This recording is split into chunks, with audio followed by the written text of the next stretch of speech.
Let's talk about one of the biggest myths that holds us back.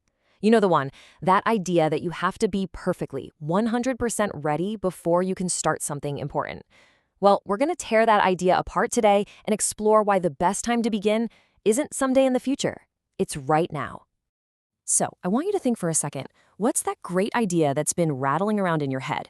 Is it a business, a book you want to write, maybe learning a new skill? Whatever it is, just hold that thought, because today is all about figuring out how to finally let it out into the world.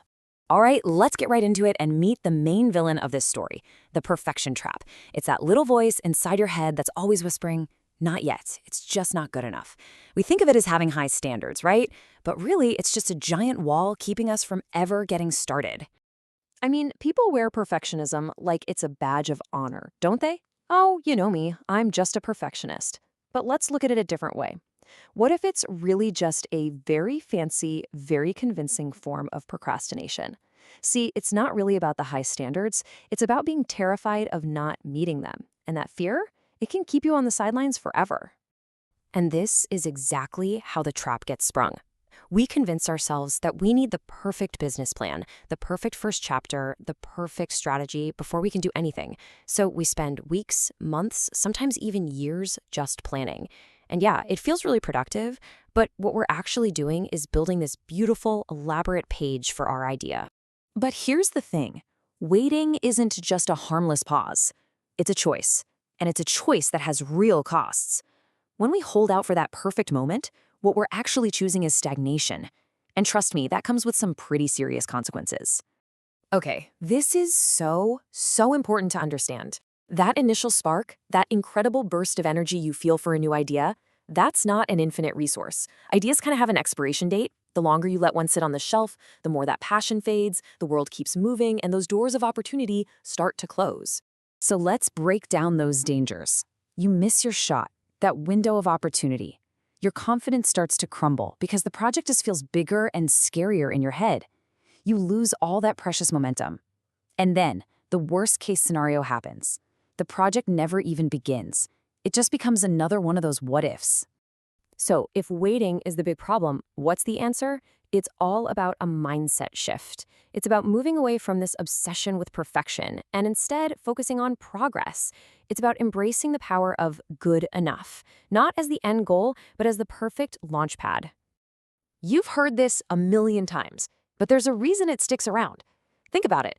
It doesn't say the journey begins with a flawless map, or the best hiking boots, or a perfect weather forecast. Nope, it just begins with one single step. That's all. You figure out the rest as you go. And this right here really lays out the two choices we have. On one side, you have waiting for perfect. It's this endless loop of planning with no feedback, no momentum. You're just stuck in your own head.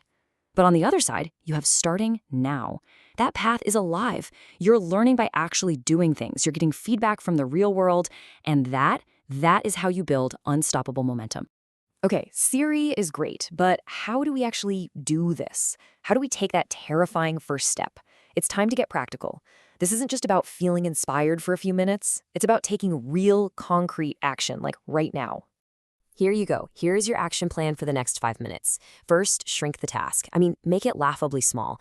Don't think write a book, think write one sentence. Don't start a business, just research one domain name. Make it so tiny you literally can't say no. Second, set a timer for 15 minutes. Come on, anybody can do anything for just 15 minutes. It's not about finishing, it's about starting. And third, share that tiny goal. Text a friend. This makes it real. It adds just a little bit of positive accountability.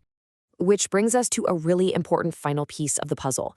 Taking action by yourself is powerful, for sure, but taking action together with other people, that's totally transformative. This journey out of the perfection trap is something you don't have to and you really shouldn't do alone. So consider this our official invitation to you. Let's build a whole community of starters, a group of people who are choosing progress over perfection every single day. Take that ridiculously small step you just thought of and share it. Let everyone know that you're starting, even if, especially if, you don't feel ready. So we'll leave you with this one last question. Not what you can do next month, or next week, or even tomorrow. What is the one tiny, laughably small step you can take today, like right now? Figure out what that is, and then just go do it. Because the perfect moment, it's never going to arrive. The time is now.